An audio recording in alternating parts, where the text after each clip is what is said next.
The first time Jake shoved Tasha into the lockers, her laptop crashed to the floor, and the entire school's power grid mysteriously failed. No one noticed how her eyes flickered with blue light for just a second. No one suspected the quiet new girl was something far more dangerous than an easy target.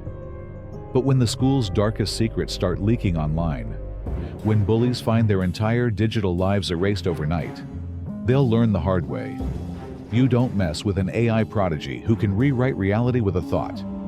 Something will happen next in the story that you would have never imagined. From which country are you enjoying this suspense? Let us know in the comments, and subscribe now, because this revenge thriller is about to take a turn no one sees coming. The rules have changed. The game has begun. And Tasha Monroe, she's just getting started. The bell rang, signaling the start of another day at Lincoln High. But for Tasha Monroe, it marked the beginning of a very different kind of mission. She stepped through the front doors, her dark eyes scanning the crowded hallway with the precision of someone who was used to seeing patterns where others saw chaos. The students around her moved in predictable cliques, jocks by the lockers, drama kids rehearsing lines, the so-called popular girls whispering behind their hands. None of them paid her much attention at first. Just another new student, another face in the crowd. That changed the second Jake Carlisle spotted her. Jake was the kind of guy who had never been told no in his life. Star quarterback, rich dad, and a smirk that made teachers look the other way when he pushed the limits. He nudged his best friend, Ryan, and nodded toward Tasha. "Check it out. Fresh meat." Ryan grinned. "Think she'll cry like the last one?" They sauntered over, blocking her path as she tried to navigate the sea of students. Jake made a show of looking her up and down. "You lost, new girl? This school's got a pretty strict policy on strays." Tasha didn't flinch. She just tilted her head slightly, like she was studying a particularly interesting bug. "Actually, I was just thinking the same thing about you." The hallway went quiet. A few kids turned to stare. Nobody talked to Jake like that. Ryan barked a laugh. "Oh, she's got a mouth on her." Jake's smile tightened. "Yeah, funny. Let's see how long that lasts." He reached out, pretending to adjust the strap of her backpack, but his fingers dug in just a little too hard, yanking her off balance. Tasha stumbled, but only for a second. She caught herself, straightened, and then did something unexpected. She smiled. Not a nervous smile, not a forced one. A real, amused smile, like she knew something they didn't. "You know," she said, her voice calm, "I ran an algorithm last night. Just for fun. Cross-referenced public records, social media, game footage. You'd be surprised what's out there." Jake frowned. "What the hell are you talking about?" She tapped her wrist, a sleek, matte black bracelet that looked more like high-end tech than cheap jewelry. "For example, your dad's donations to the athletic board? The ones that just so happen to line up with the refs suddenly ignoring your illegal tackles." Jake's face drained of color. The bell rang again, but no one moved. The crowd around them had grown, phones already out, recording. Tasha leaned in, just a little. "Here's the thing, Jake. I don't fight fair." Then she walked away, leaving silence in her wake. Across the room, Liz Whitmore, Queen Bee, student council president, and Jake's on-again off-again girlfriend, watched with narrowed eyes. This wasn't over. But then again, neither was Tasha. The whispers started before Tasha even made it to her next class. By the time she slid into her seat in advanced computer science, half the school had already heard about what happened in the hallway. She could feel the stares burning into her back as she pulled out her laptop, a sleek, custom-built machine that looked nothing like the clunky school-issued Chromebooks. The teacher, Mr. Keating, barely glanced up from his desk. "New student, right? Tasha Monroe." She nodded. "Well, welcome. You'll find the syllabus on the board. We're working on basic Python this week, but if you're ahead, there's an extra credit project on machine learning in the back." A snicker came from the corner of the room. Ryan, Jake's lackey, leaned over to his friend. "Think she even knows what Python is?" Tasha didn't react. She just opened her laptop and got to work. 5 minutes later, the entire class jumped as the smartboard at the front of the room suddenly flickered to life. Lines of code scrolled across the screen, except it wasn't the simple beginner stuff they'd been working on. This was complex, elegant, the kind of programming that made even Mr. Keating sit up straighter. "What?" he started, but then the code executed, and the screen transformed into a live feed of the school's security cameras. Every angle, every hallway, every classroom. Ryan's mouth dropped open. Tasha kept typing, her fingers flying across the keys. Then, with a final tap, the feed zoomed in on one particular camera, the one in the boys' locker room, where Jake was currently changing. The class erupted. Someone gasped. A girl in the front row clapped a hand over her mouth. Tasha didn't smile. She just turned her head slightly, meeting Ryan's wide-eyed stare. "Still think I don't know Python?" Mr. Keating lunged for the smartboard's power button, but it was too late. The damage was done.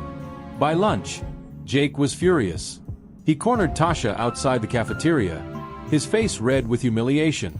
"You're dead," he spat. "You hear me? Dead." Tasha took a slow sip of her water. "Funny. I was just about to say the same thing to you." She held up her phone. On the screen was a series of texts between Jake and Liz. Explicit, incriminating, and definitely not meant for public viewing. Jake froze. "See," Tasha said, "the thing about people like you is that you're lazy. You use the same passwords for everything. School email, social media, even your iCloud." She tilted her head. Guess who just got read-only access to all of it? Jake's fists clenched, but he didn't move. For the first time in his life, he was scared. And Tasha? She just walked away. The library was quiet at this time of day, just the way Tasha liked it. She sat at a corner table, her laptop open, fingers dancing across the keyboard in a rhythm only she understood. The glow of the screen reflected in her dark eyes as lines of code scrolled past, faster than most people could read. She wasn't just checking emails or doing homework. She was digging deep. The school's Wi-Fi network was a joke, barely encrypted, practically begging to be hacked. Tasha had sliced through it in under 30 seconds when she first arrived. Now, she was tracing connections, following digital breadcrumbs left by careless teenagers who thought their messages disappeared when they hit delete. A shadow fell across her screen. "You're playing a dangerous game." Tasha didn't look up. She recognized the voice. Liz Whitmore, Student Council President, Queen Bee. And, if Tasha's research was right, the real power behind Jake's throne. Liz slid into the chair across from her, perfectly manicured nails tapping the table. "You humiliated Jake today." Tasha finally glanced up. "He humiliated himself. I just provided the evidence." Liz's smile was razor-thin. "Cute. But here's the thing, you're new. You don't know how things work here." She leaned forward, lowering her voice. "People like us? We don't lose." Tasha closed her laptop with a quiet click. "Funny. Because from where I'm sitting, you already have." Liz's eyes flickered, just for a second, with something like uncertainty. Then it was gone, replaced by cold amusement. "We'll see." She stood, smoothing her skirt. "By the way, the principal wants to see you. Something about unauthorized access to school systems." She smirked. "Good luck explaining that." Tasha watched her walk away, then reopened her laptop. With a few keystrokes, she pulled up the school's disciplinary records. Liz's name appeared instantly. Pages of complaints mysteriously dropped, detentions erased, even a suspension for cheating that never made it onto her permanent record. All of it signed off by the same person, Principal Vance. Tasha's lips curved into a slow smile. This was going to be fun. The principal's office was exactly what she expected. Stuffy, overly formal, with a framed photo of Vance shaking hands with the mayor taking up half the wall. Vance himself sat behind the desk, fingers steepled. "Miss Monroe, sit." Tasha sat. "I'll get straight to the point," he said. "There have been concerning reports about your behavior today. Hacking into school systems? Publicly humiliating students." He shook his head. "We don't tolerate that kind of conduct here." Tasha said nothing. Vance sighed. "Given the circumstances, I'm afraid I have no choice but to suspend me." Tasha interrupted. "Expel me, maybe?" She reached into her bag and pulled out a single sheet of paper, sliding it across the desk. Before you do, you might want to read this. Vance frowned, adjusting his glasses. Then his face went pale. It was a bank statement. His bank statement, with a series of very large, very suspicious deposits from an account registered to Elizabeth Whitmore Sr., Liz's mother. Tasha leaned back in her chair. Funny how that works, isn't it? All these donations, right after Liz gets caught breaking rules. She tilted her head. I wonder what the school board would think. Vance's jaw tightened. What do you want? Nothing much, Tasha said. Just a level playing field. She stood, slinging her bag over her shoulder. Oh, and Principal Vance? I'd keep this between us. Unless you want the local news picking it up. She left him sitting there, staring at that piece of paper like it was a live grenade. The hallway was empty now, classes in session. Tasha walked slowly, turning over the day's events in her mind. She'd expected resistance, but this was almost too easy. A door creaked behind her. She turned, just in time to see Jake step out of a classroom, flanked by two of his football buddies. His face was twisted in anger. No words this time. No threats. Just a fist flying toward her face. Tasha didn't dodge. She didn't have to. A second before impact, Jake's phone buzzed in his pocket. Then his friends' phones. Then every phone in the hallway. Jake hesitated, fist still raised. He pulled out his phone and froze. The screen showed a single image. Him, last summer, at a party. Doing something very illegal. Something that would guaranteed get him kicked off the team. Tasha smiled. Go ahead. Hit me. She leaned in, voice dropping to a whisper. I dare you. Jake's arm trembled. Then, slowly, he lowered it. Tasha straightened his collar with a condescending pat. Smart boy. Then she walked away, leaving him standing there, defeated. For now. Because one thing was certain. This wasn't over. Not even close. The rain started just as Tasha reached the bus stop. She pulled her hood up, watching as water pooled in the cracks of the sidewalk. The fight with Jake had been inevitable. She'd known that from the moment she stepped into this school. But what came next? That required planning. Her phone buzzed. An encrypted message popped up on screen. You're making waves. Too many. Be careful. Tasha deleted it without replying. She didn't need warnings. She needed answers. The bus ride home gave her time to think. As the city blurred past the fogged-up windows, she pulled up a new file on her laptop. Project Looking Glass. Her personal project. The real reason she'd transferred to Lincoln High. The bus lurched to a stop. Tasha snapped the laptop shut and stepped out into the downpour. Her apartment was small. Just a studio with a kitchenette and a fold-out couch. But it had what she needed. Privacy, high-speed internet, and no nosy foster parents asking questions. She tossed her bag on the bed and got to work. 3 screens lit up the dark room. One displayed the school security feeds. Another scrolled through encrypted emails between Principal Vance and the school board. The third, that one showed something far more interesting. A live feed of Liz Whitmore's bedroom. Liz was pacing, phone pressed to her ear. No, you don't understand. She has access to everything. A pause. I don't care how much it costs. Stop. Tasha zoomed in. Liz's hands were shaking. Good. She was about to dig deeper when her own phone rang. Unknown number. Tasha hesitated, then answered. Miss Monroe. A man's voice. Smooth. Professional. I believe you have something of mine. Tasha's fingers hovered over her keyboard. I don't know what you're talking about. Of course you do. The man chuckled. The looking glass files. You've been poking around where you don't belong. Ice crept down Tasha's spine. No one should have known about that. The man continued. Here's what's going to happen. You're going to delete everything you found. You're going to walk away from Lincoln High. Or what? Tasha interrupted. A new image appeared on her third screen. Security footage from outside her apartment building. A black SUV with tinted windows. Or we come collect you ourselves, the man said. The call disconnected. Tasha stared at the screen. The SUV hadn't moved yet. She took a deep breath, then cracked her knuckles. Time to see who was really pulling the strings.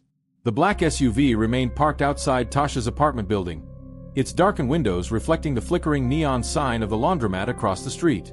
Tasha watched it from behind the thin curtains of her studio, fingers flying across her keyboard as she initiated a series of countermeasures. The rain had intensified, drumming against the window in a steady rhythm that matched the rapid pulse of code scrolling across her screens.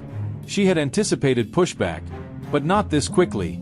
The first step was securing her systems. Tasha activated a custom-built firewall, one she had designed herself during sleepless nights when the foster homes got too loud. It wasn't just about keeping intruders out, it was about making sure they couldn't even see her digital footprint. Within seconds, her IP address vanished from the web, rerouted through a labyrinth of proxy servers spanning 3 continents. Next, she turned her attention to the SUV. Her laptop's secondary screen displayed a city traffic camera feed, zoomed in on the vehicle's license plate. A quick script cross-referenced it with DMV records, but the result was predictable: plate not found. Government or corporate black ops, then. Either way, they weren't here to chat. Tasha chewed her lower lip, weighing options. She could bolt, grab her go bag and disappear into the city's underbelly. But that would mean abandoning the mission, and worse, leaving Liz and Jake thinking they'd won. No, she wasn't running.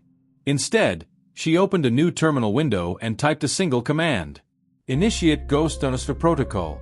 The screen flickered, then displayed a pulsating red timer. 00:05:00.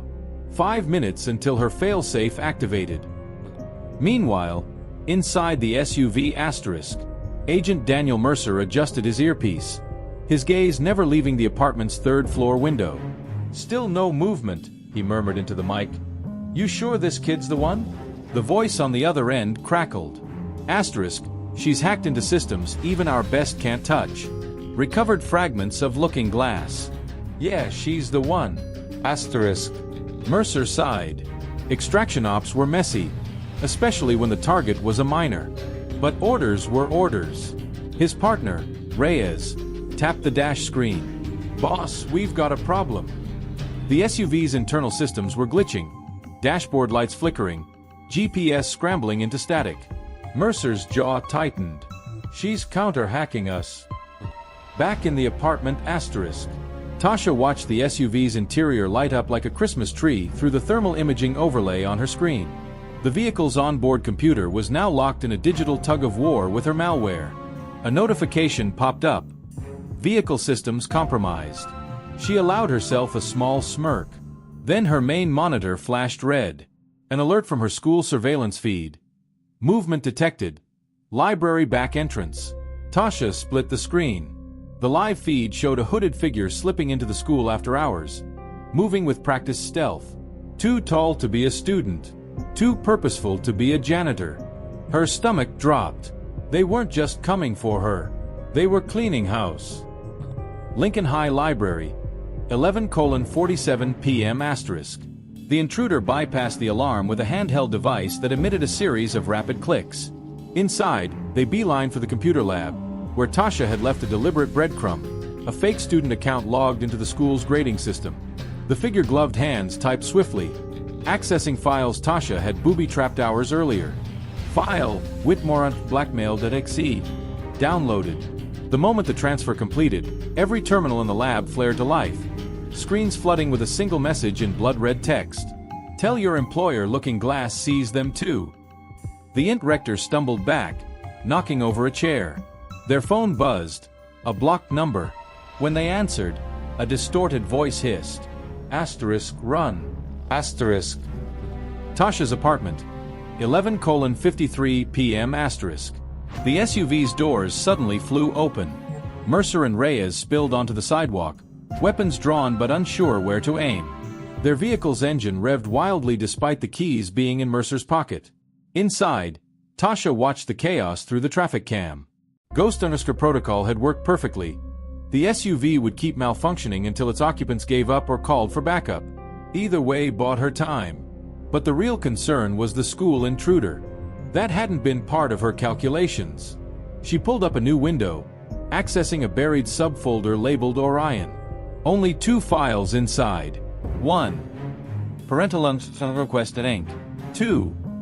Firewall on Omega.exe. Tasha hovered over the first, hesitating for the first time all night. Whatever was in that encrypted file was the reason she'd been placed at Lincoln High. The reason they were after her. A new alert blared. School security feed offline. They'd cut the cameras. Tasha made her choice. She clicked Firewall on Omega, then grabbed her backpack as her entire system began overwriting itself in cascading waves of gibberish code. By the time anyone accessed these machines, there'd be nothing left to find. The last thing she saw before shutting the laptop was the timer hitting 0. 00:00:00. Ghost protocol activated. Then the power in her entire building went out. Epilogue, undisclosed location, 3:17 a.m. *. Liz Whitmore sat bolt upright in bed, gasping. Her phone was ringing, an unknown caller ID flashing ominously. She answered, expecting a threat, a demand, maybe even Tasha's smug voice.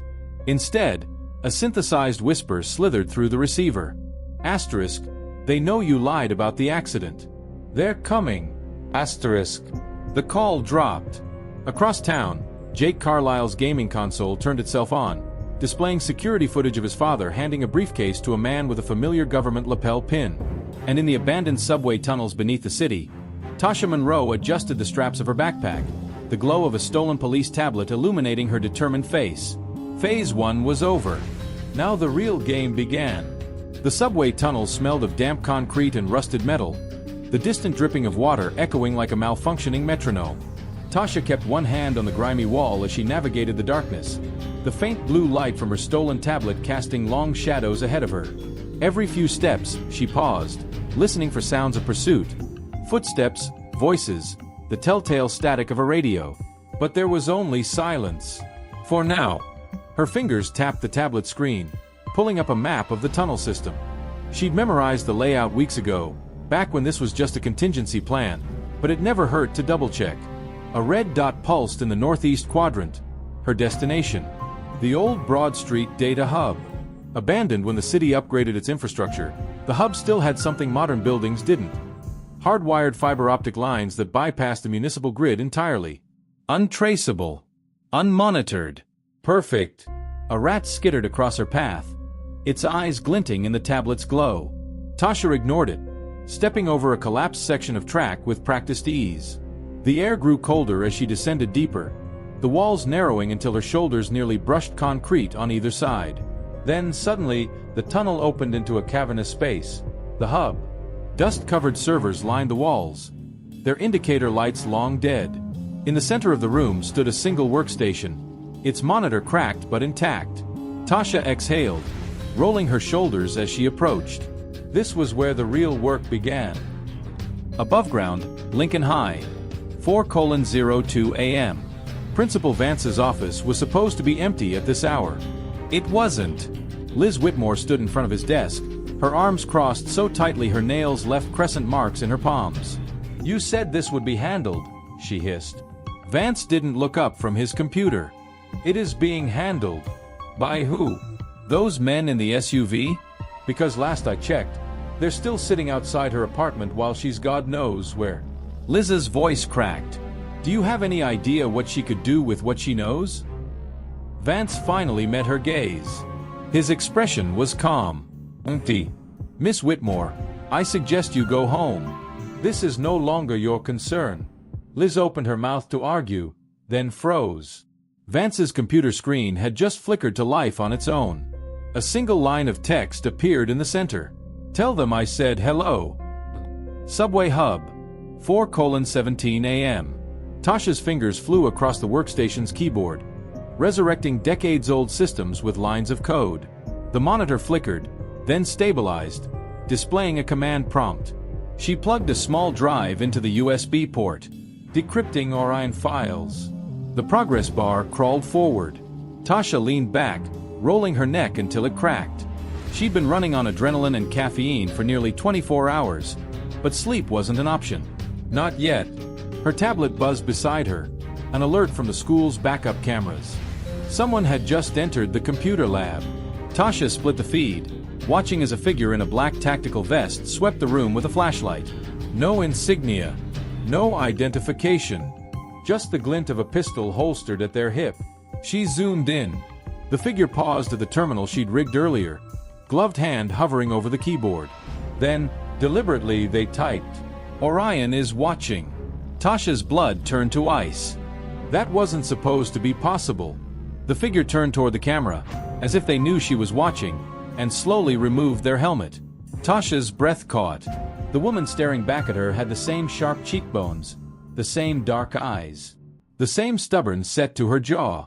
The resemblance was unmistakable. This woman was family, and she was holding up a note with 3 words. "Run now, please." Asterisk asterisk. Undisclosed location, 4:33 a.m. Jake Carlisle jerked awake to the sound of shattering glass. His bedroom window was broken, curtains fluttering in the breeze. On his floor lay a brick, and taped to it, a burner phone. It rang as he picked it up. "Jake." Tasha's voice was distorted, robotic. "You need to listen carefully." Jake's mouth went dry. What the hell?" "They're going to kill you," she interrupted. "Not me. The people pulling Vance's strings." A pause. "Check your father's safe. Combination December 24th, 89. Then call the number I just texted you." The line went dead. Jake sat there, heart hammering, until the phone buzzed again. A single text. "Tell no one. Not even Liz." Asterisk asterisk. Subway hub. 4:47 a.m. Tasha yanked the drive from the workstation, stuffing it into her pocket as she grabbed her tablet. The woman, her aunt, sister, had vanished from the school feed, but that didn't mean the danger had passed. She just shouldered her backpack when the first explosion rocked the tunnels. Dust rained from the ceiling as the ground trembled. Tasha stumbled, catching herself on the workstation as another blast echoed closer. They weren't trying to capture her anymore. They were trying to bury her. She sprinted for the emergency exit, dodging falling debris as the hub collapsed behind her. The metal door screeched when she slammed into it, rusted hinges protesting as she forced it open just wide enough to slip through. The tunnel beyond was pitch black. Tasha didn't hesitate. She ran. Behind her, the world caved in. The emergency exit door clanged shut behind Tasha with a finality that echoed through the narrow service tunnel. She didn't look back. There was no point. The data hub was gone, collapsed under what was probably a carefully calculated demolition charge. She could still taste concrete dust in the back of her throat, feel the tremors of the explosion in her bones as she ran through the darkness. Her tablet's glow was the only light now, casting eerie shadows across pipes and rusted maintenance ladders. The air smelled stale, like old electricity and damp earth. Somewhere ahead, water dripped in a steady rhythm, the sound guiding her forward when the tunnel branched. Left. Always left. That's what the map had shown before the screen cracked during her escape. A noise behind her. Not another explosion, but something worse. The scrape of boots on concrete. They were in the tunnels with her. Tasha killed the tablet's light and pressed herself against the wall, breathing through her nose to stay silent. The footsteps grew louder. 2 sets, maybe 3. No voices. Professionals, then. A flashlight beam cut through the dark, sweeping across the tunnel walls. Tasha held her breath as it passed over her hiding spot, close enough that she could see the specks of dust swirling in the light. Then, miraculously, it moved on. She waited a full minute after the footsteps faded before daring to move. Her hands shook as she reactivated the tablet, shielding the screen with her body to minimize the glow. The map was gone, the device's memory fried by whatever EMP-like pulse had preceded the explosion. But one app still functioned. A simple compass. North. She needed to go north. The tunnel sloped upward gradually, the air growing marginally fresher as she climbed. After what felt like hours but was probably only 20 minutes, she spotted a sliver of pale light ahead, a maintenance hatch leading to the surface. Tasha approached it cautiously, listening for movement above. When she was certain it was clear, she pushed up on the hatch, muscles straining. Rust flaked away, the metal groaning in protest before finally giving way. Dawn had broken, the sky a watery gray as she hauled herself onto the street. She was in an alley behind a row of boarded-up shops, the city just beginning to stir. A delivery truck rumbled past the alley's mouth, its brakes squealing at a stoplight. Normalcy. As if the world hadn't just shifted on its axis. Tasha leaned against the dirty brick wall, finally allowing herself a moment to process what she'd seen. That woman in the school footage, the one who looked like her, who'd known about Orion, who'd warned her to run. Family. It had to be. But that made no sense. Tasha's parents were dead, weren't they? The foster system had been vague on details. A car accident when she was 6. No surviving relatives. That's all they'd ever told her. Her fingers dug into the tablet's cracked screen as another realization hit. They'd blown up the data hub to stop her from accessing those files, which meant whatever was in them was real and dangerous. A siren wailed in the distance, snapping her back to the present. She couldn't stay here. Tasha shoved the tablet into her backpack and headed for the alley's exit, pausing to scan the street before stepping into the open. The city looked different now, every security camera a potential eye, every pedestrian a possible threat. She needed somewhere safe to regroup. Somewhere unexpected. An idea formed as she passed a newsstand, the morning headlines blaring about a tech conference downtown. Keynote speaker, Elizabeth Whitmore Sr., CEO of Aegis Dynamics. Liz's mother. Tasha allowed herself a grim smile. She knew exactly where to go next. Lincoln High, 7:15 a.m. Jake Carlisle sat in his car, staring at the slip of paper in his trembling hands. The numbers matched. December 24th, '89. His father's birthday. The safe had been hidden behind a false panel in the study, its contents innocuous at first glance. Tax documents, a spare handgun, bundles of cash. But beneath them, tucked in a sealed envelope, was a single photograph. A younger version of his father stood beside a man Jake didn't recognize, both wearing lab coats. Between them, a dark-haired girl no older than 5. The girl was unmistakably Tasha. Jake's phone buzzed. Liz. For the 3rd time this morning. He ignored it, instead dialing the number Tasha had provided. It rang once before connecting. Jake. Tasha's voice was flat. What did you find? He swallowed hard. A photo. My dad and some guy. And you. From like 10 years ago. Silence. Then, so quiet he almost missed it. Describe the other man. Tall? Glasses. Had this weird tattoo on his wrist. Looked like an eye with wings. Tasha's breath hitched. Orion. What the hell is going on, Monroe? Jake's knuckles whitened around the photo. Why does my dad have a picture of you? A pause. Then, because he helped make me. The line went dead. Aegis Dynamics headquarters. 8:00 a.m. Elizabeth Whitmore Sr. adjusted her pearl necklace as the elevator ascended to the penthouse. The tech conference was in 3 hours. But first, there was damage control to handle. Her assistant trailed behind, tablet in hand. The team recovered some fragments from the school servers, but most of it was wiped clean. And the subway demolition was messy. Local news is already asking questions.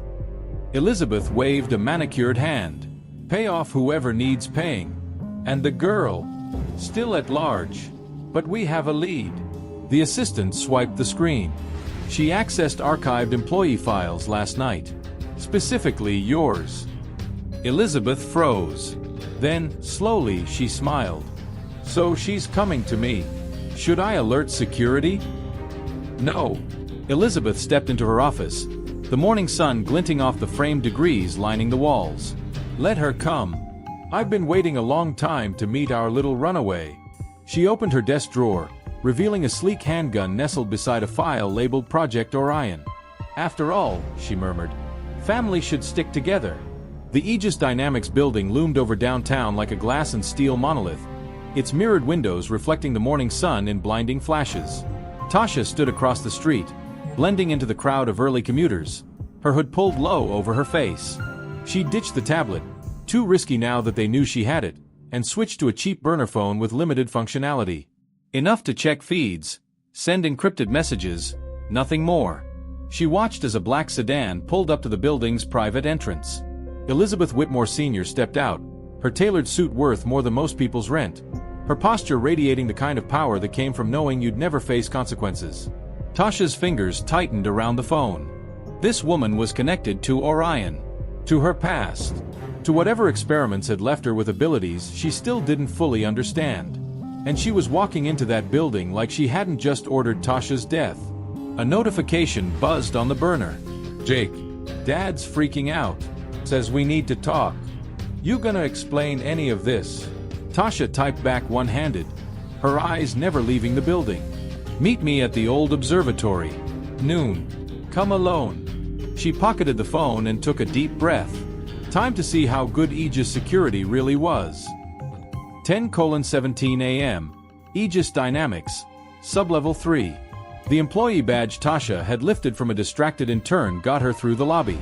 The stolen access codes, cracked from an old IT ticket left open on an unattended desk, got her into the elevator. But the sublevels required biometrics. Tasha hesitated outside the stairwell door, weighing options. She could wait for someone to enter or exit, slip in behind them, but that was risky. Too many cameras. Too many ways to get caught. Then the decision was made for her. The door swung open, and a harried-looking lab tech rushed out, juggling a tray of coffee cups. Tasha caught the door before it could shut, slipping through with the tech none the wiser.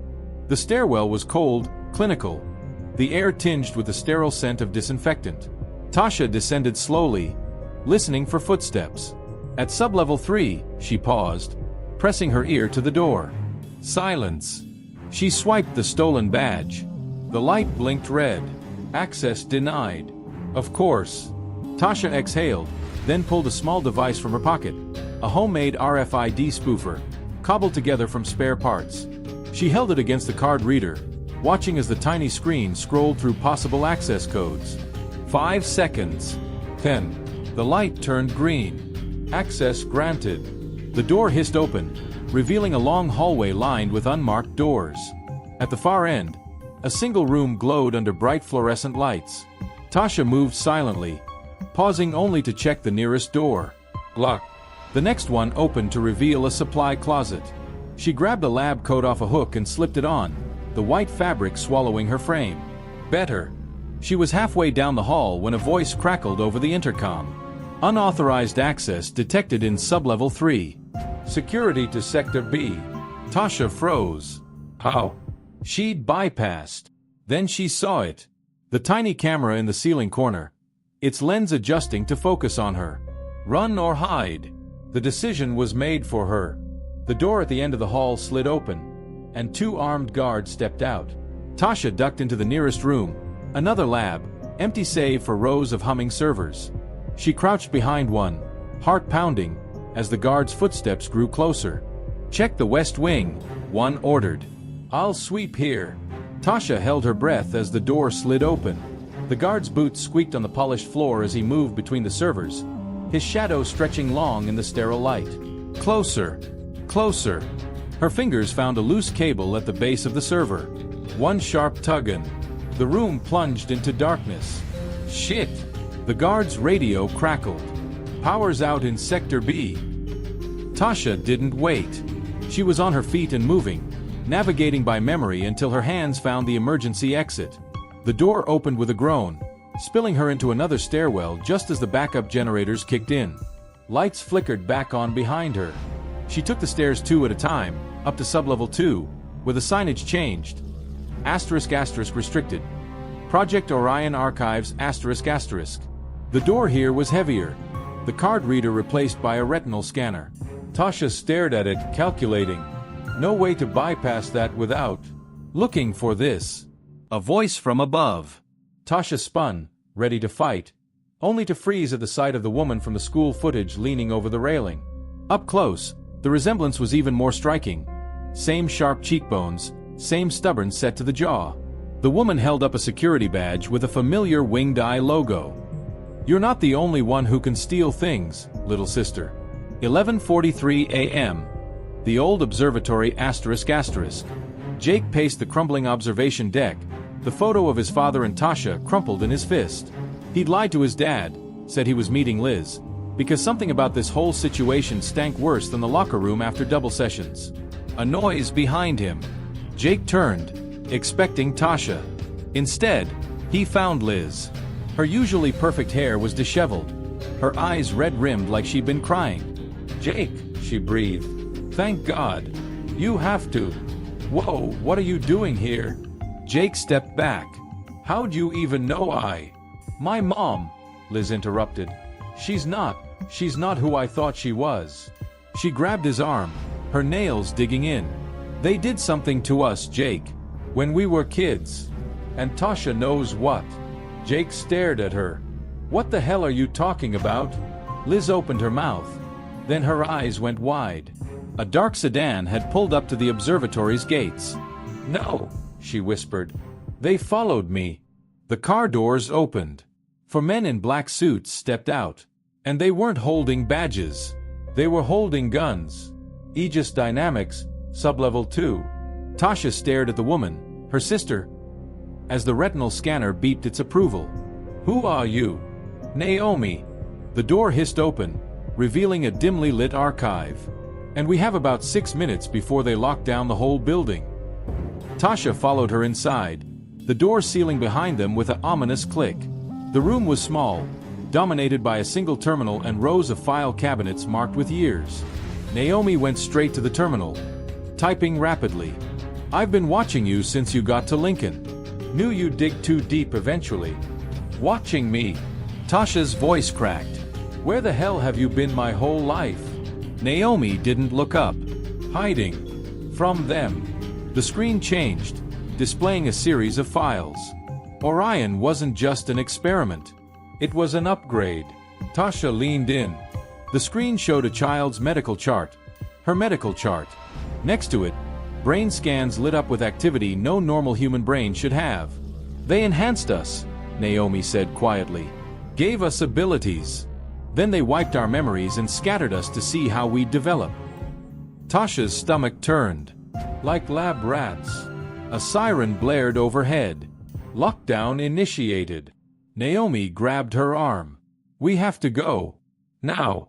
But Tasha was staring at the screen, where a new window had popped up. Live security feed from the observatory. Jake and Liz, cornered. The men raising their weapons. Tasha's vision tunneled. Something inside her, something buried deep, surged to the surface. The terminal screen shattered. The lights exploded in showers of sparks. And for the first time in her life, Tasha Monroe didn't just hack systems. She became one. The world narrowed to a single point, the security feed frozen on Jake's terrified face, the gun barrels glinting in the sunlight. Tasha didn't remember moving, but suddenly her palms were pressed against the monitor, static electricity crackling up her arms. The screen flickered wildly, images distorting as if the camera itself was panicking. Naomi grabbed her shoulder. "Tasha, stop. You don't know how to control it yet." The monitor exploded. Shards of glass embedded themselves in the wall as Tasha stumbled back, her breath coming in ragged gasps. Her hands tingled, the skin glowing faintly blue at the fingertips before fading back to normal. "What was that?" she whispered. Naomi's expression was grim. Phase 2. She yanked open a nearby drawer, pulling out 2 flash drives and tossing one to Tasha. Orion was never just about hacking. It's about interface.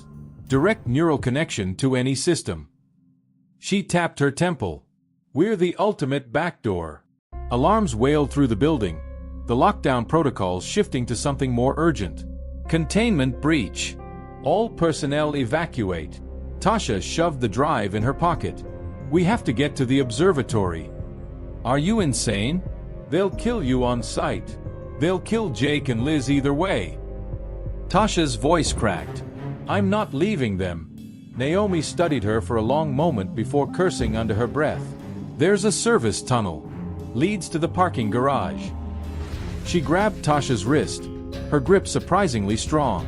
"But if we do this, you follow my lead exactly. No more." She gestured at the shattered monitor. "Whatever that was. Not until you're trained." Tasha nodded, though the energy still hummed beneath her skin, restless and hungry. 12:08 p.m. The old observatory. Jake had never been religious, but as the gunman raised his weapon, he found himself praying to whatever might be listening. Liz clutched his arm so tightly he could feel her nails through his jacket sleeve. The lead operative, a square-jawed man with cold eyes, spoke into his earpiece. Targets acquired. Awaiting cleanup. A pause. Then his expression darkened. Understood. He lowered the gun slightly. Change of plans. We need them alive. Jake didn't have time to process the reprieve. A screech of tires made everyone turn as a black van skidded to a stop beside the sedan. The side door slammed open, revealing Tasha. But not the Tasha Jake knew. This version stood unnaturally still, eyes glinting with something not entirely human. Behind her, a dark-haired woman, Naomi, though Jake didn't know that yet, held what looked like a modified taser. The operatives reacted instantly, weapons snapping up. Tasha moved faster. She didn't run at them. She didn't even seem to breathe.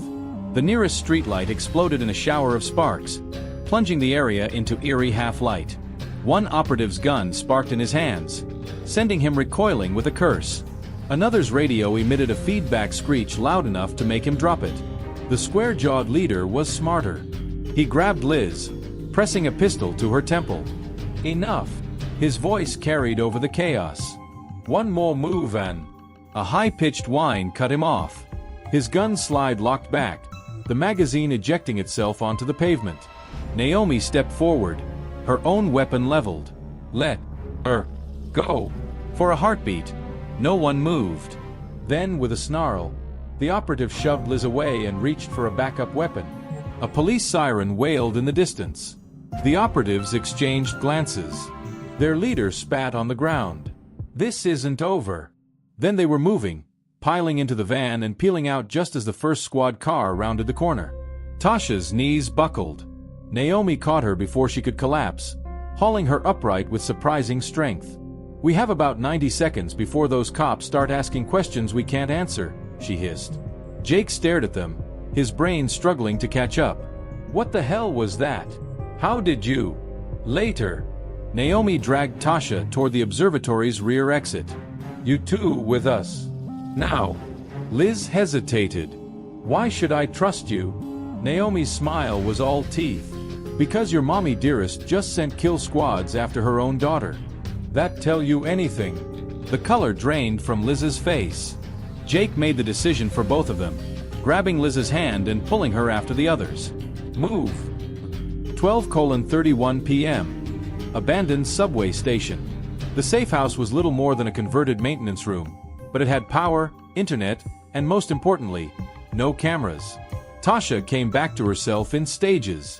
First the taste of copper in her mouth. She'd bitten her tongue. Then the ache in every muscle, as if she'd run a marathon. Finally, the hushed argument happening a few feet away. Can't just dump them here, Naomi was saying. We don't have a choice, Tasha croaked. Three heads swiveled toward her. She struggled to sit up, waving off Jake's attempt to help. They're targets now. Just like us. Liz sat curled in a corner, her usual poise shattered. Someone explain what's happening. Right now. Naomi and Tasha exchanged glances. Then Naomi sighed and pulled up a chair. Project Orion. Black Ops Enhancement Program. Took gifted kids and modified them. She tapped her temple. Built-in neural interfaces. The ability to interact with technology on a level no one else can. Jake's eyes went to Tasha's still glowing fingertips. You're saying she's some kind of robot? Human plus. Naomi's smile didn't reach her eyes. The next step in evolution, if you believe the hype. Liz made a choked sound. And my mother? Lead scientist. Until she sold the tech to the highest bidder and had the project shut down. Naomi's voice turned icy. Most of us didn't survive the shutdown part. A heavy silence fell. Tasha studied Liz's ashen face, the way Jake kept flexing his hands like he expected them to start sparking. So what now? Jake finally asked. Naomi stood, retrieving a sleek laptop from her bag. Now we fight back. She booted it up, revealing a schematic of the Aegis building. Elizabeth Whitmore is hosting a gala tonight. Every major player in this conspiracy will be there. Tasha understood instantly. We crash it. Correction. Naomi's grin was feral. We burn it all down. The gala invitation glowed on Naomi's stolen tablet, its gold filigree border shimmering under the flickering safehouse lights. Liz traced a shaking finger over her mother's embossed signature at the bottom, the same looping handwriting that had signed her permission slips and birthday cards. I can get us in, Liz said quietly. Her security recognizes my biometrics. Naomi snorted. And the second you walk through those doors, every guard in the place will be on us. Not if we're already inside. Tasha leaned forward, pulling up blueprints of the Aegis Tower. There's a service entrance here. Lead straight to the catering kitchens. Liz causes a distraction at the main event while Naomi and I access the secure floors. Jake frowned. What am I, chopped liver? You're our failsafe. Tasha tapped a parking garage schematic. Wait here with the car running. If this goes south. We all go south together, Jake interrupted. His usual smirk was gone, replaced by something harder. I'm not sitting this out. Naomi studied him for a long moment before nodding. Fine, but you follow my lead exactly. No heroics. The plan crystallized over the next hour. Contingencies stacked atop contingencies. Escape routes memorized, comms tested. Tasha watched Liz the entire time, noting how her fingers kept straying to the locket at her throat, a 16th birthday gift from her mother, before jerking away like she'd been burned. You don't have to do this, Tasha said softly when the others were out of earshot. Liz's laugh was brittle. You saw those men at the observatory. There's no walking away from this. She opened the locket, revealing a tiny photograph. A younger Elizabeth holding a toddler Liz at what looked like a company picnic. I just need to know why. The raw hurt in her voice made Tasha's chest tighten. She reached out, then hesitated, her still glowing fingertips hovering over Liz's wrist. We'll get answers tonight. 8:17 p.m. Aegis Tower. Service entrance. The loading dock was eerily quiet, the usual workers presumably redirected for the gala. Tasha crouched behind a pallet of champagne crates, watching as Naomi made quick work of the keypad with a device that looked suspiciously like a modified garage door opener. Military grade, Naomi murmured at Tasha's raised eyebrow. Perks of being a runaway super soldier. The door hissed open, revealing a dimly lit corridor. They moved quickly, sticking to the shadows as the sounds of the gala grew louder. Clinking glasses, polite laughter, a string quartet playing something forgettable. Tasha's skin prickled with every step, the building security systems humming at the edge of her awareness like a song she almost recognized. She could feel the cameras before she saw them, their electronic gaze raising the hairs on her neck. Naomi noticed her tension. Don't, she warned. Not until we're in position. They reached the service elevator just as Liz's voice crackled over their earpieces. Showtime. A second later, the fire alarms blared. Grand Ballroom, 8:23 p.m. Elizabeth Whitmore didn't flinch when the alarms sounded. She simply took another sip of champagne as her security chief murmured in her earpiece. False alarm, ma'am. Your daughter just triggered the kitchen smoke detectors. Elizabeth's smile never wavered. How predictable. She set down her glass, locked down the east wing, and bring her to my office. As her guards moved to obey, Elizabeth allowed herself a small, private sigh. She'd hoped it wouldn't come to this. But some experiments, it seemed, required terminal conclusions. Sublevel 5, 8:31 p.m. The elevator doors opened onto a corridor that looked nothing like the gleaming upper floors. Here, the walls were bare concrete, the lighting harsh and fluorescent. Tasha's breath fogged in the suddenly cold air. This isn't right. Naomi checked her tablet. According to the schematics, the Orion files should be. The lights went out. Emergency strips flickered on along the floor, casting everything in blood-red shadows. From the darkness ahead came a sound that made Tasha's stomach drop, the unmistakable click of a gun's safety being disengaged. Hello, girls. Elizabeth Whitmore stepped into the dim light, flanked by 4 armed guards. In her hand was not a weapon, but a slim remote. I'd say I'm disappointed, Elizabeth continued. But honestly, this saves me the trouble of hunting you down. She pressed a button on the remote. Pain exploded behind Tasha's eyes. She collapsed, her muscles locking as white-hot electricity arced through her nervous system. Beside her, Naomi was similarly convulsing, a high-pitched whine escaping her clenched teeth. Elizabeth knelt beside Tasha, her perfume cloyingly sweet. The neural inhibitors were always part of the design, sweetheart. A little failsafe in case any of you got ideas. Through the agony, Tasha realized the terrible truth. They'd been expected, played. Elizabeth stood, brushing imaginary dust from her couture gown. Take them to the clean room. We'll extract what we need and dispose of the rest. As the guards moved in, Tasha's vision tunneled. Somewhere in the static consuming her mind, she felt it. The building's security systems, the cameras, the locks, all just out of reach. Then, impossibly, a new voice crackled through the guards' radios. All units. Intruder alert. East Wing breach. Repeat, East Wing. The transmission cut off with a burst of static. Elizabeth's head snapped up. What? The lights came on full blast, blindingly bright. The guards shouted, raising their weapons. Just as every security door in the corridor slammed open simultaneously. From the resulting chaos emerged Jake, wielding a fire extinguisher like a battering ram, and Liz, her face streaked with tears but her hand steady around a stolen pistol. You forgot one thing, Mother, Liz spat. She pulled the trigger. The shot struck Elizabeth's remote dead center, shattering it. Tasha's world went white with pain, then abruptly clear as the neural inhibitor's hold broke. She rolled to her feet just as Naomi did the same, their eyes meeting in perfect understanding. Time to end this. The gunshot still echoed in the concrete corridor as Tasha surged forward, her body humming with released energy. Elizabeth stumbled back, shock flashing across her perfectly composed face for the first time. You! Elizabeth's gaze darted between Liz and the shattered remote.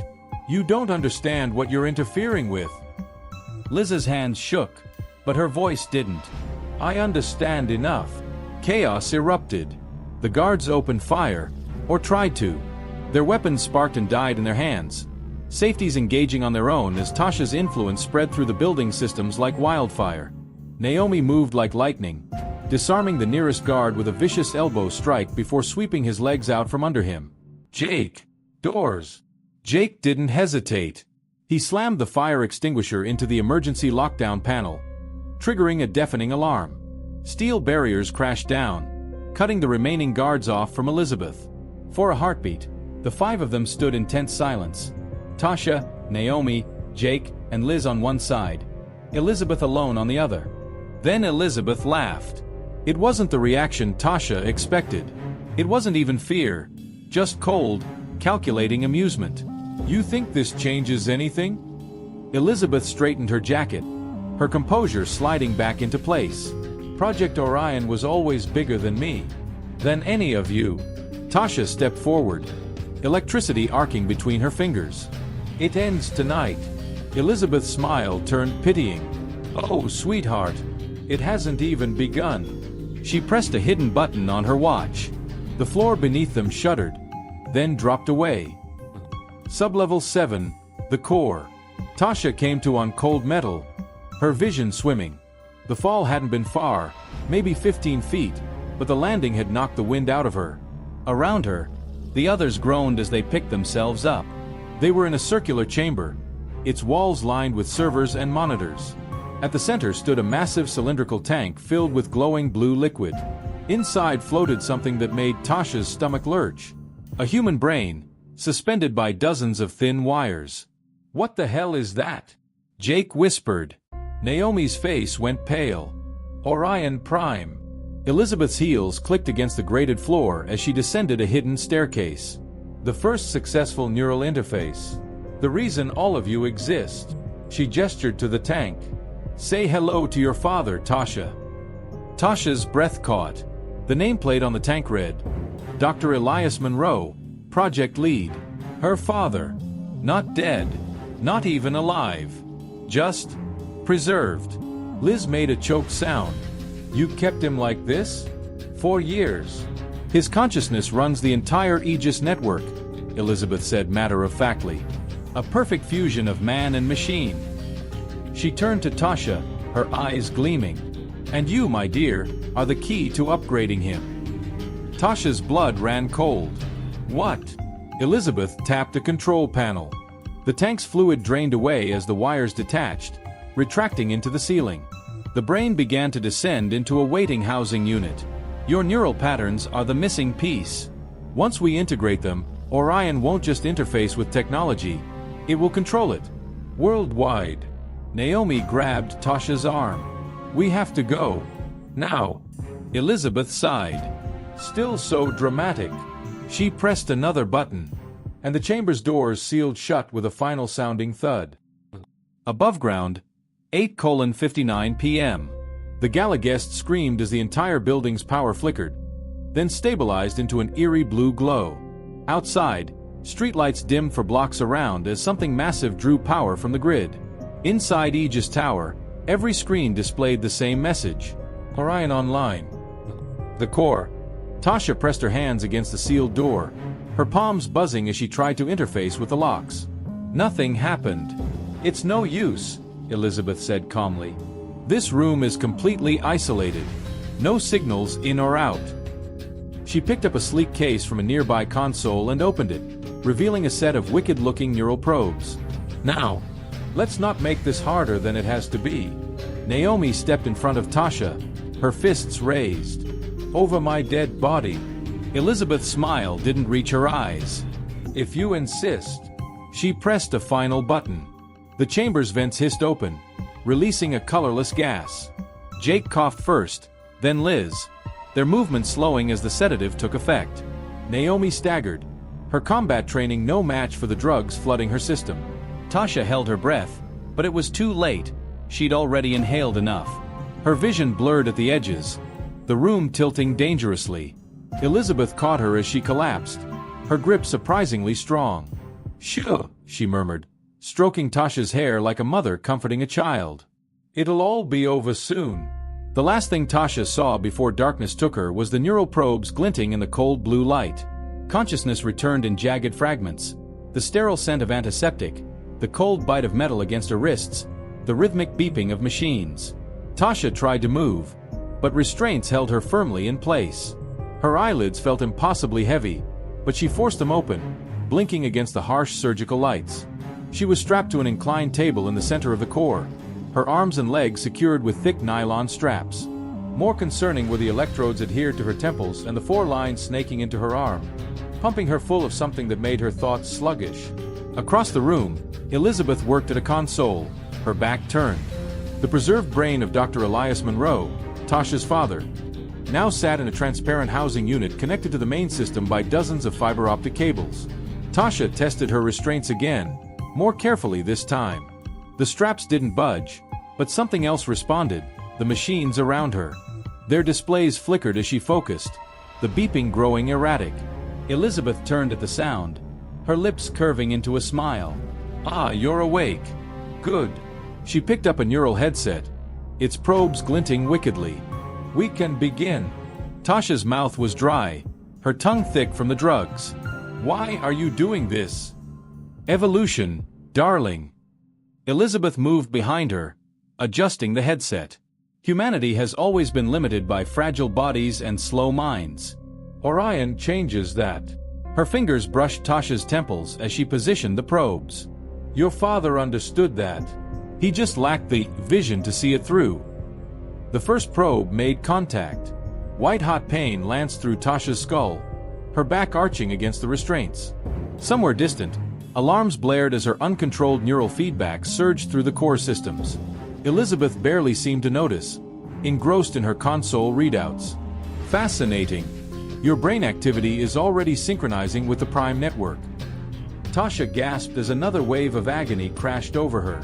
Through the pain, something strange happened. Her awareness expanded. Suddenly she could feel the entire building's electrical grid humming at the edges of her mind. Every camera and security system like a limb she could move if she just concentrated hard enough. But the connection went both ways. Images flooded her mind. Not hers, not entirely. A man's memories. Her father's. Asterisk late nights in the lab. A breakthrough. The horrified realization of what Elizabeth planned to do with his research. Asterisk. And then, a car accident that wasn't an accident. Tasha screamed, but not from pain, from rage. Elizabeth had murdered him.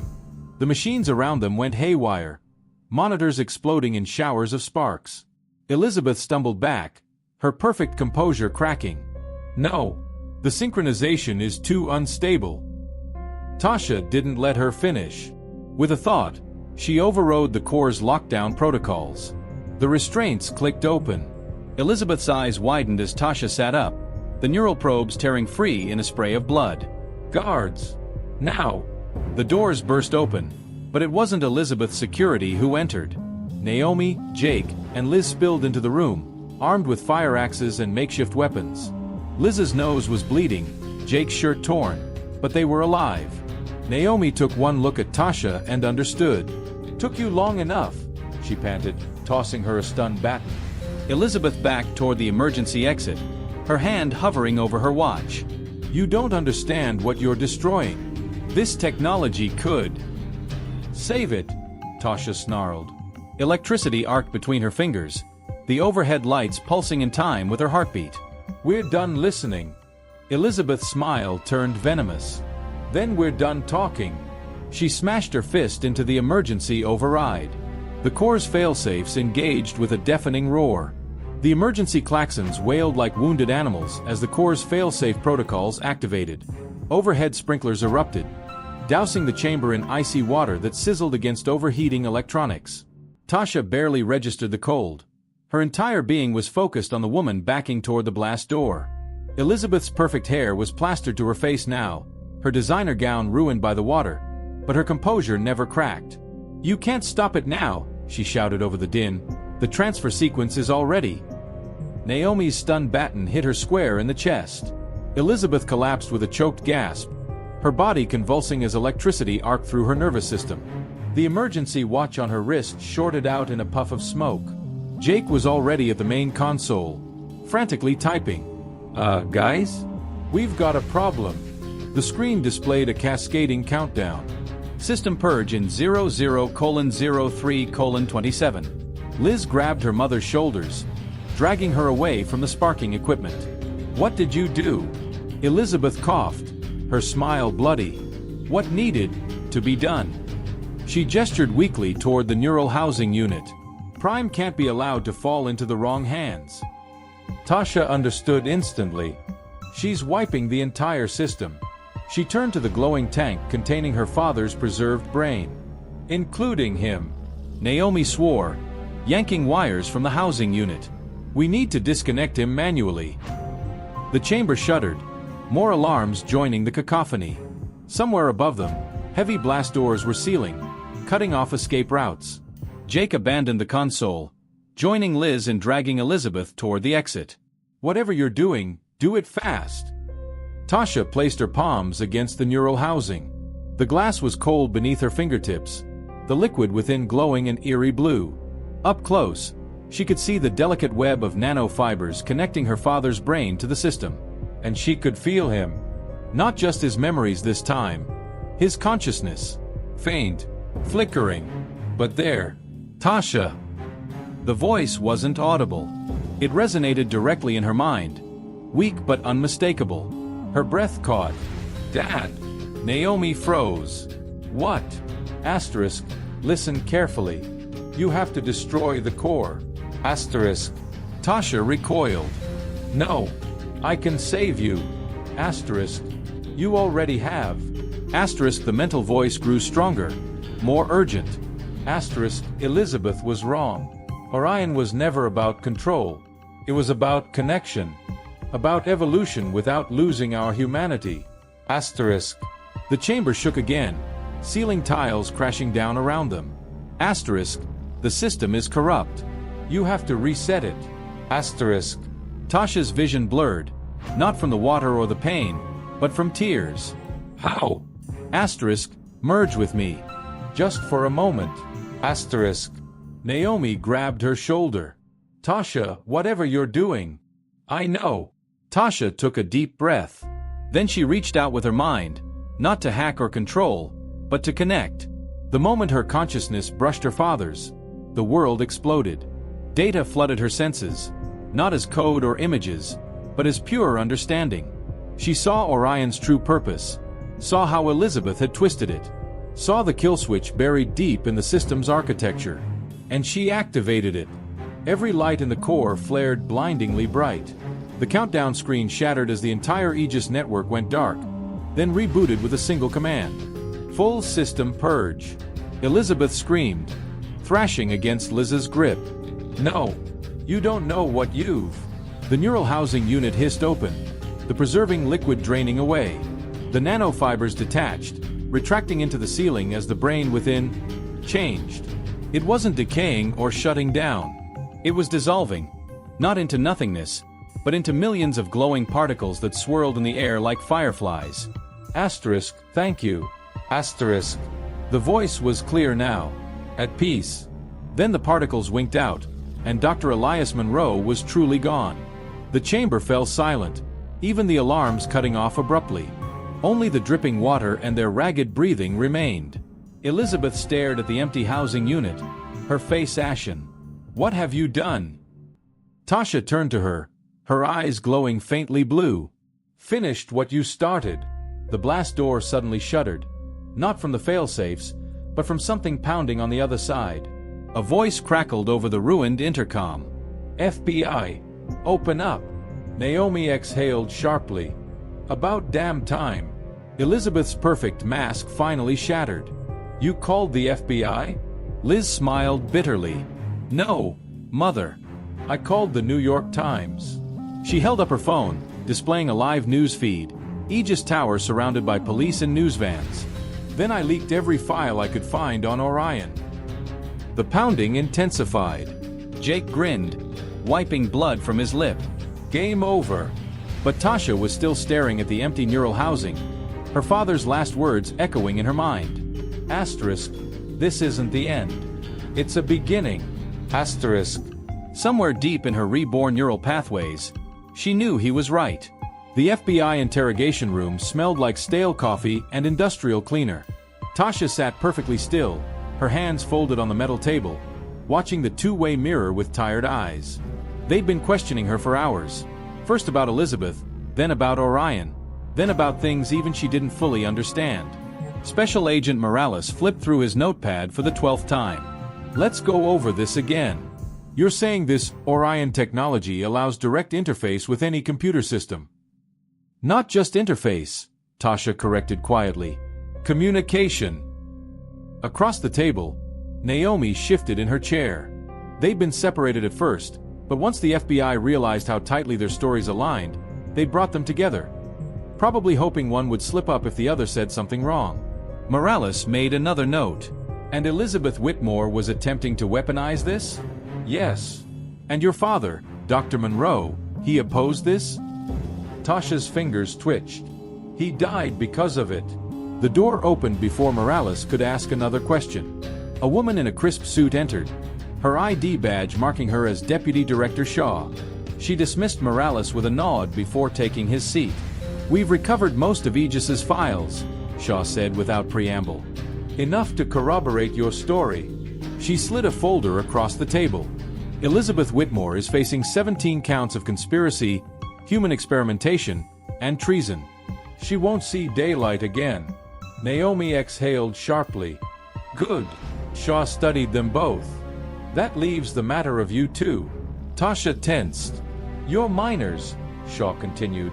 Victims in this by all accounts. But you're also walking national security risks. She tapped the folder. The director wants you in a DoD black site. I'm inclined to disagree. Naomi's eyes narrowed. What are you offering? Protection. Education. Shaw's smile didn't reach her eyes. And supervision. You'll have leeway to develop your abilities, within strict parameters. Tasha exchanged a glance with Naomi. It wasn't freedom, but it was better than a lab. And Jake? Liz? Witness protection, if they want it. Shaw stood, straightening her jacket. You have 24 hours to decide. She left them alone with the weight of the choice. 1 week later, Safe House. The cabin was smaller than Tasha expected, nestled deep in the Adirondacks with no neighbors for miles. The FBI had provided it under Shaw's supervision, a temporary home while they figured out their next steps. Jake dropped his duffel bag on the porch with a grunt. So this is witness protection, huh? Kinda expected something more tropical. Liz elbowed him as she carried groceries inside. Be grateful we're not in a bunker. Naomi was already inventorying their supplies: food, clothes, cash, and most importantly, a secure satellite connection. Shaw came through, she admitted grudgingly. Tasha lingered on the porch, watching the sunset paint the trees in gold and crimson. For the first time in weeks, her mind was quiet. No systems humming at the edge of her awareness. No voices but her own. Naomi joined her, handing over a steaming mug. You okay? Tasha took the mug, letting the heat seep into her fingers. I can still feel it sometimes. The connection. She met Naomi's gaze. It's not gone. Just dormant. Naomi nodded like she'd expected this. Shaw's people will want to study that. I know. Inside, Jake and Liz were bickering over where to put the TV. Normal. Human. Tasha smiled faintly. We'll figure it out. Naomi clinked her mug against Tasha's. Damn right we will. Somewhere in the distance, a bird took flight, its wings catching the last light as it soared into the gathering dark.